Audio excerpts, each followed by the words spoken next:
Where do we come from? Where are we going? How are we getting there? The steps along the way. Simple enough for each of us to answer individually. When you get a group together and start asking where the community has been, where the community is going, that's when we start to get varying answers. Our first theme in the concept section is progress. Leading up to this section, we covered 11 full themes on the self to help ground us in who we are, where we're positioned in regards to equity.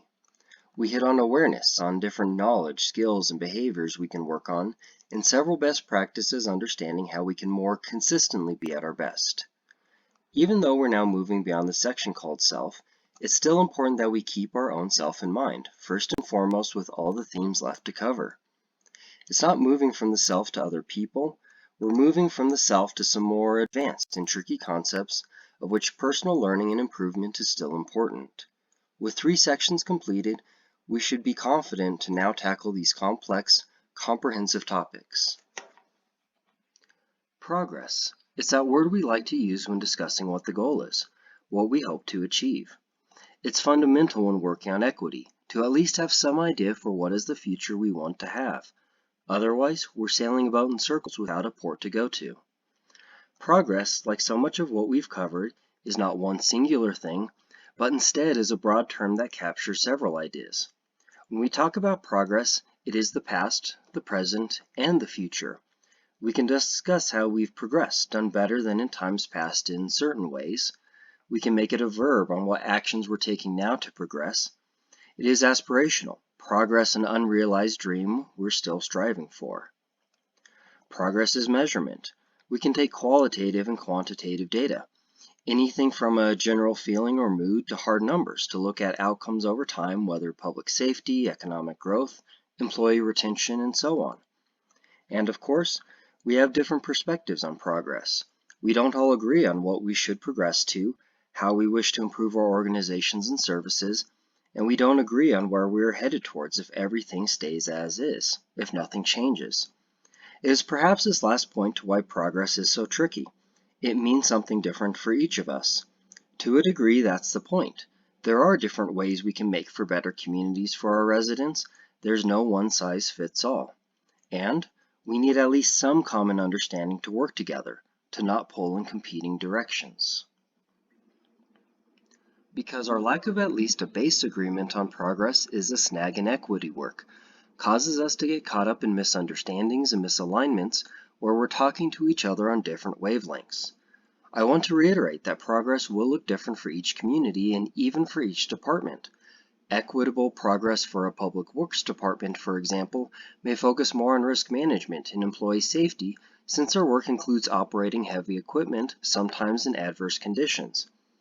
Equitable progress for an IT team, on the other hand, may instead focus on trainings and cross-collaboration so employees can stay up to date on the newest programs and systems in an industry that's always changing.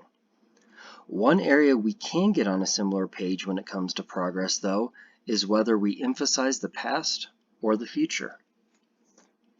It is a common, and I would argue more mainstream view, to see progress primarily from the past. Classic examples are slavery and voting rights. We know slavery existed and persisted in the United States of America. Now slavery is illegal. We've progressed. Beforehand, only white, land-owning males could vote, and even then in limited ways. Now voting rights have extended far past this and for more types of elections. Progress. From this lens, from this angle, progress is accomplished, period. It feels natural as we look at the trajectory of history, at least certain histories. It is also from a past-centric view that progress is the responsibility of others. Great leaders and movements have moved the needle and we've inherited their good work. The Civil Rights Movement, as an example, is seen as all of our history now. We all win. I want to be clear, this is a logical, rational perspective. It is also a perspective that doesn't lend itself to equity very well. It is from this viewpoint that many people would like to take action, instead sit down in their comfort feeling the work has been done, or will get done eventually. Let's take a look at progress from the other direction, focusing on an unrealized future. Common and popular examples here include the gender wage gap and how sentencing for crimes, all other variables considered, is more punitive to certain racial and ethnic minorities. That there's still a wage gap means that we haven't progressed yet. That people are punished differently based on characteristics outside of our control means progress isn't reached. Let's pause. This is how we can have reasonable, well-meaning people in a room seem to hold different views of reality. For one to say, yes, we're progressing, and for someone else to counter that we're not. Let's explore more of this future-centered outlook. Under this, progress appears more intentional. It's unresolved, and therefore we have to take some sort of action to get there. It's based on present issues and disparities, and to a degree certain histories as well. Just as some historical events point to us doing better, others, such as labor rights, have actually backtracked some. Under this lens, it's easier to see progress as our responsibility, your responsibility, my responsibility. Either direction we look, we ask ourselves if the current moment, if the status quo is acceptable. How we look at it weighs heavily on the conclusion we reach. Let's review a few scenarios and how the past and future play out. Take a budget shortage. If we look at the past, we begrudge those things we're able to do with more resources that we can't currently.